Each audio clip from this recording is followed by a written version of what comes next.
Palabra y vida.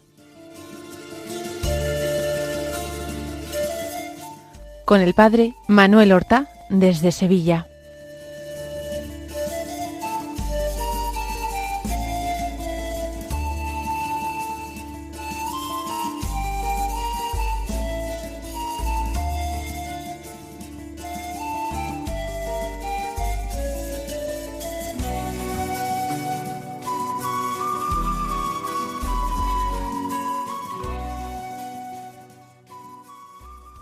En el nombre del Padre, y del Hijo, y del Espíritu Santo.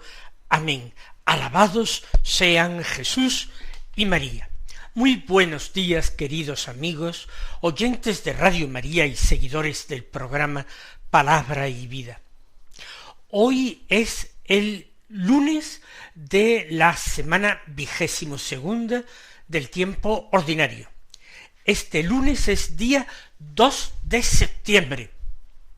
Y recién tomamos ayer de nuevo este ritmo diario de escucha de la palabra de Dios a través de nuestro programa Palabra y Vida. Comenzaremos, al igual que lo hacíamos ayer, igual que lo haremos los próximos días, las próximas semanas, comenzaremos siempre con la primera lectura. Estamos leyendo, porque lo hemos empezado a final de agosto, aunque esos últimos días no hemos hecho el programa, pero estamos leyendo la primera carta del apóstol San Pablo a los Corintios. Hoy, del capítulo 2, los versículos 1 al 5, que dicen así: Yo, hermanos, cuando vine a vosotros a anunciaros el misterio de Dios, no lo hice con sublime elocuencia o sabiduría, pues nunca entre vosotros me precié de saber cosa alguna sino a Jesucristo, y éste crucificado. También yo me presenté a vosotros débil y temblando de miedo. Mi palabra y mi predicación no fue con persuasiva sabiduría humana, sino en la manifestación y el poder del Espíritu, para que vuestra fe no se apoye en la sabiduría de los hombres, sino en el poder de Dios. Pablo había ido a Corinto, había anunciado allí el Evangelio, o como él le llama al comienzo de este texto, vine a vosotros a anunciaros el misterio de Dios. Pero, y esa sería la primera consideración que hacemos acerca de este texto, el anuncio de la palabra de Dios requiere evidentemente una formación, pero una formación muy distinta de la que se adquiere en centros superiores de estudio. Hay que conocer bien la fe, hay que conocer el credo, que es el resumen de todas sus verdades. Hay que conocer los mandamientos de la ley de Dios, hay que conocer los medios de santificación de que dispone la Iglesia para hacernos llegar los tesoros infinitos de la gracia de Dios, de su misericordia sin límites. Tenemos que conocer bien las oraciones principales del cristiano, esas venerables fórmulas oracionales que la tradición cristiana o el mismo Jesucristo nos ha legado. Pero anunciar el Evangelio es exigencia de cualquier cristiano que sea consciente de que tiene una fe sólida y cultivada. No es necesaria la elocuencia ni la sabiduría mundana. No son necesarios los títulos académicos, ni reconocimientos de academias. No. Basta con saber una sola cosa, dice San Pablo: a Jesucristo y este crucificado. Jesucristo es la palabra eterna del Padre, es el Logos de Dios, su palabra increada. Basta con conocer a Jesucristo, conocerlo no solamente de oídas, conocerlo porque nosotros hablamos con Él, dialogamos con Él, lo tratamos diariamente a Jesucristo. Por tanto, es ese conocimiento inmediato, directo de la experiencia del roce con Jesucristo, es esa aceptación de las verdades de fe que nos propone Dios a través de la Iglesia nos las recuerda, las enseña. Basta con haber aceptado en nuestras almas el Espíritu Santo que se derrama en ellas, según la promesa que nos hizo el Señor. Basta con eso para convertirnos en apóstoles de Jesucristo, anunciadores de la buena nueva. Y Pablo, frente a otros que presumen de sabiduría humana, de conocimientos, de elocuencia, porque han estudiado quizás retórica, Pablo humildemente se presenta a aquella comunidad de la que es padre, diciendo: entre vosotros nunca me precié de saber cosa alguna, cosa mundana, solamente a Jesucristo y este crucificado. Porque no basta conocer a Jesucristo, sino que hace falta creerlo y aceptarlo en nuestra vida como el crucificado, como la víctima inocente que ha entregado su vida, que ha derramado su sangre por la salvación de los hombres, sus hermanos. Cristo crucificado es la sabiduría de Dios. Cristo crucificado será, como dirá el apóstol, necedad para los gentiles, escándalo para los judíos que quizás esperaban o imaginaban un Mesías distinto. Pero es la sabiduría de Dios. Conocer a Cristo crucificado implica aceptar unirnos a Él también en sus humillaciones, en sus sufrimientos y en su muerte, sabiendo que el misterio pascual de Cristo es también nuestro camino para llegar a Dios. Toda la vida cristiana es un retorno progresivo, continuado, hacia el paraíso de donde no debimos jamás salir. Es un retorno al paraíso de la mano de Jesucristo, bien agarrados a esa mano llagada del Señor. Y continúa Pablo recordando: también yo me presenté a vosotros débil y temblando de miedo. Quizás impresionado la primera vez que llegó a Corinto por esa ciudad grande, fastuosa, rica, llena de soberbia. Él se presentó como un hombre del pueblo, de un pueblo, el judío, que no había destacado por la filosofía ni por los conocimientos científicos. Yo me presenté ante vosotros débil y temblando de miedo. Es una forma que tiene hablar Pablo, una forma de hablar, porque él hizo siempre gala de un carácter audaz e intrépido. Pero lo dice así: era muy poquita cosa cuando llegó a Corinto. Mi palabra y mi predicación no fue con persuasiva sabiduría humana, no se ajustó a las reglas de los retóricos para cautivar el auditorio con suaves palabras.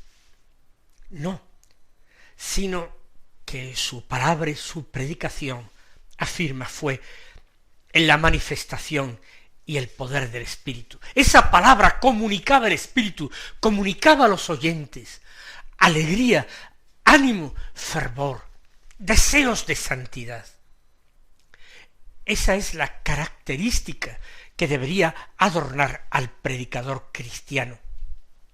Que su palabra fuera capaz de comunicar no sólo ni principalmente ideas, sino que fuera capaz de comunicar al Espíritu gracias de conversión, gracias de amor a Dios.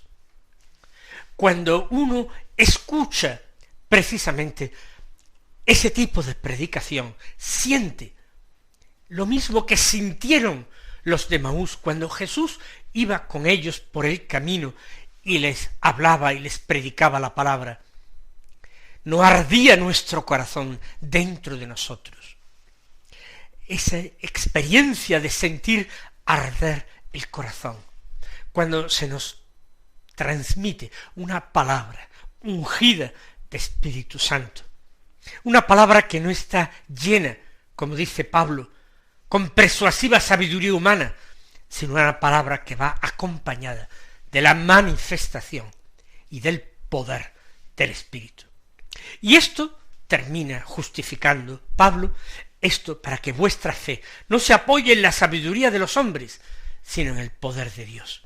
Porque nosotros no nos hacemos seguidores de un hombre, no nos hacemos discípulos de un hombre, sino que nos hacemos discípulos del Señor. Pues vamos a dar gracias a Jesús por esta lección que su apóstol San Pablo nos ha dado este lunes para comenzar el día, y vamos a pedir también que nuestra fe se forme lo suficiente para que también podamos convertirnos en testigos, en apóstoles del Evangelio.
Pasemos ahora a escuchar el Evangelio. Hoy comenzamos la lectura del Evangelio según San Lucas. Empezábamos el tiempo ordinario de este año litúrgico, empezábamos escuchando el Evangelio según San Marcos. Después hemos seguido por San Mateo y lo hemos acompañado hasta hace pocos días, hasta el capítulo 25, sabiendo que ya en el capítulo 26 empezaban los relatos de la pasión del Señor. Comenzamos el Evangelio de San Lucas en el capítulo 4, porque omitimos los evangelios de la infancia, omitimos el bautismo del Señor, su estancia en el desierto de las tentaciones. Comenzamos directamente con la narración de su vida pública. De este capítulo 4 leemos los versículos 16 al 30 que dicen así: En aquel tiempo Jesús fue a Nazaret donde se había criado, entró en la sinagoga como era su costumbre los sábados y se puso en pie para hacer la lectura. Le entregaron el rollo del profeta Isaías y desenrollándolo encontró el pasaje donde estaba escrito: El Espíritu del Señor está sobre mí, porque Él me ha ungido. Me ha enviado a evangelizar a los pobres, a proclamar a los cautivos la libertad y a los ciegos la vista, a poner en libertad a los oprimidos, a proclamar el año de gracia del Señor. Y enrollando el rollo y devolviéndolo al que lo ayudaba, se sentó. Toda la sinagoga tenía los ojos clavados en él, y él comenzó a decirles: Hoy se ha cumplido esta escritura que acabáis de oír. Y todos le expresaban su aprobación y se admiraban de las palabras de gracia que salían de su boca. Y decían: ¿no es este el hijo de José? Pero Jesús les dijo: sin duda me diréis aquel refrán: médico, cúrate a ti mismo. Haz también aquí en tu pueblo lo que hemos oído que has hecho en Cafarnaúm. Y añadió: en verdad os digo que ningún profeta es aceptado en su pueblo. Puedo aseguraros que en Israel había muchas viudas en los días de Elías, cuando estuvo cerrado el cielo 3 años y 6 meses, y hubo una gran hambre en todo el país. Sin embargo, a ninguna de ellas fue enviado Elías, sino a una viuda de Sarepta en el territorio de Sidón, y muchos leprosos había en Israel en tiempos del profeta Eliseo. Sin embargo, ninguno de ellos fue curado, sino Naamán el sirio. Al oír esto, todos en la sinagoga se pusieron furiosos, y levantándose lo echaron fuera del pueblo, y lo llevaron hasta un precipicio del monte sobre el que estaba edificado su pueblo, con intención de despeñarlo. Pero Jesús se abrió paso entre ellos y seguía su camino. Es un pasaje verdaderamente impresionante, un pasaje que nos interpela también directamente a nosotros que puede ser que nos preguntemos también, ¿quién es este cuya palabra escuchamos todos los días? ¿Quién es este? Es, sí, Jesucristo, mi Señor, mi Salvador, el Hijo de Dios. Pero sabemos lo que estamos diciendo, sabemos lo que estamos creyendo. Fijémonos con un poco de detalle en el texto. De momento me fijo en detalles pequeños. Nos habla el Evangelio del mismo Jesús y no sólo de sus palabras. Nos dice que entró en la sinagoga el sábado como era su costumbre. El Señor no desertó jamás de acudir a la sinagoga. Era esa obligación religiosa no escrita de ninguna manera en la ley, pero sí estaba en la ley que había que orar, y que había que orar como pueblo santo, como pueblo elegido, como pueblo de Dios. A la sinagoga se va a escuchar la palabra de Dios, a comentarla, a discernirla. Se va a cantar himnos y salmos. Se va a dedicarle a Dios un tiempo el sábado por la mañana, que se roba a otras ocupaciones. Es tiempo para Dios. Y Jesús se pone en pie para hacer la lectura. Se podían presentar voluntariamente distintas personas, cualquier israelita que hubiera ya hecho su bar mitzvah, que hubiera ya comenzado a leer en público la palabra de Dios, podía hacerlo. Solamente los que se sentían más preparados o inspirados por Dios añadían a su lectura comentarios. Pero a Jesús se le acepta inmediatamente.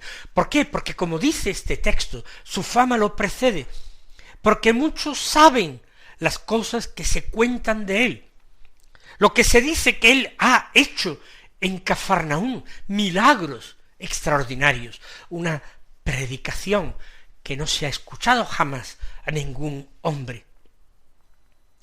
Le dan un texto, el rollo del profeta Isaías, y lee un texto muy bonito, un texto mesiánico, en el que el Mesías, por boca del profeta, anuncia que el Espíritu del Señor está sobre él. Ha sido ungido por el Espíritu Santo, no con óleo vulgar, sino ungido por el mismo Espíritu de Dios. Y ha sido enviado a anunciar la buena nueva, a evangelizar a los pobres. A los pobres no, principalmente, desde un punto de vista sociológico o económico, sino aquellos que son capaces de dejarlo todo, absolutamente todo, de despojarse completamente para hacerse capaces de acoger al Espíritu de Dios. Esos son los que pueden recibir la buena noticia y a proclamar a los cautivos la libertad, a los cautivos que son todos los hombres, menos la Virgen Santísima, la Virgen Inmaculada, todos los hombres sometidos en mayor o menor medida al poder del diablo, del príncipe de este mundo. devolver también a los ciegos la vista, porque el hombre desde que perdió el paraíso ha vagado no sólo errante, sino ciego por este mundo, sin ser capaz de ver a ese Dios en el cual vivía, movía y existía. Y por último, ha sido enviado el Mesías para proclamar el año de gracia del Señor, ese año que inaugura Jesús en aquel instante, cuando pronuncia estas palabras: hoy se ha cumplido esta escritura que acabáis de oír. Pero ese hoy continúa todavía ahora. ¿Por qué? Porque cada vez que nosotros leemos el Evangelio, lo escuchamos proclamar o predicar, esa palabra de Dios se actualiza. Ese hoy, que es año de gracia, es desde esta proclamación de Jesucristo hasta que Él vuelva con gloria a juzgar a vivos y muertos, acompañado por los ángeles sobre las nubes del cielo. Ese es el hoy en que vivimos. Vivimos en un año, en un día de gracia del Señor.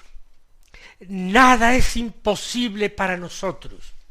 La redención se está obrando en nosotros continuamente, a condición de que nos hagamos pobres, de que sepamos despojarnos de todo aquello que no es Dios y relativizarlo todo para acoger sin medida al Espíritu de Dios, al Espíritu Santo. Cuando rezamos la secuencia del Espíritu Santo, ¿de qué manera llamamos a ese Santo Espíritu?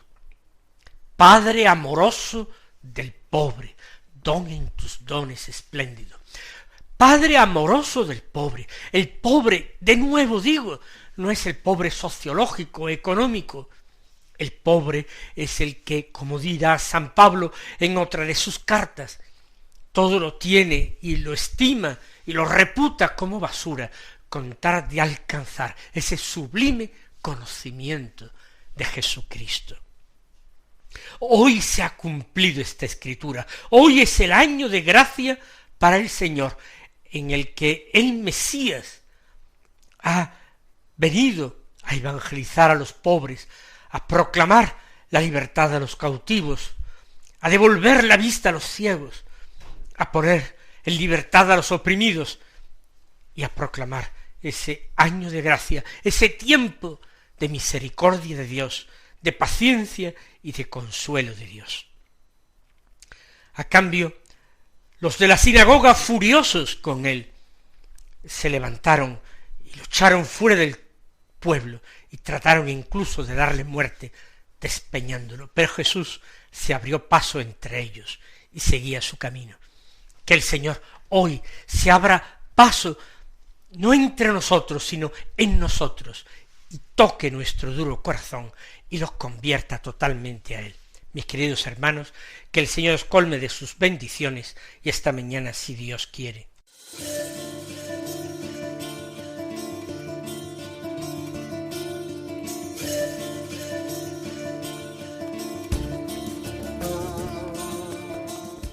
Han escuchado en Radio María Palabra y Vida, un programa que dirige el Padre Manuel Horta.